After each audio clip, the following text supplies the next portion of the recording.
President-elect Biden is planning to sign several executive orders on day one of his presidency. His incoming chief of staff announced in a statement, the president-elect will sign roughly a dozen executive orders that day, including reversing President Trump's travel ban on 13 majority Muslim countries, rejoining the Paris Climate Agreement, and extending the pause on student loan payments.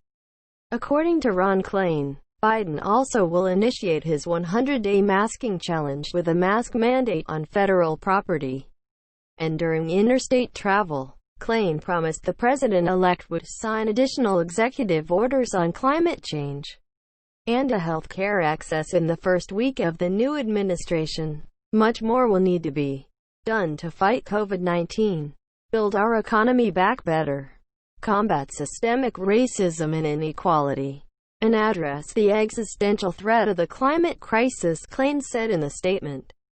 But by February 1st, America will be moving in the right direction on all four of these challenges, and more, thanks to President-elect Joe Biden's leadership. Biden has long promised to rescind Trump's travel ban and rejoin the Paris Climate Accords on day one of his presidency. He's also promised to send a bill to Congress to create a pathway to citizenship for the nation's dreamers, immigrants brought to the U.S. as children, and the 11 million undocumented people currently living in the U.S. But in November he loosened that timeline, committing to forging a pathway to citizenship within the first 100 days. Some of it's gonna depend on the kind of cooperation I can or cannot get from the United States.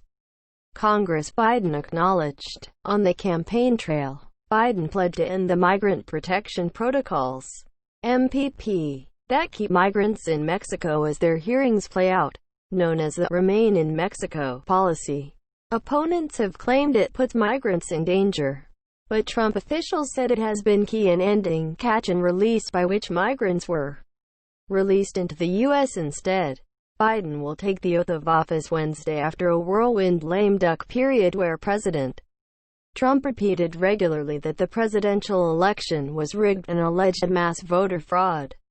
The House impeached the president this week for incitement of an insurrection after rioters stormed the Capitol following a rally where he spoke. Inauguration Day will, of course, look different than in years past. Congress has been invited, but each member only got one guest ticket. President Trump has said he will not attend the ceremony, but Vice President Mike Pence is expected. States deployed their National Guards to Washington in anticipation of more potential unrest still. Biden has said he is not afraid to take the oath of office outside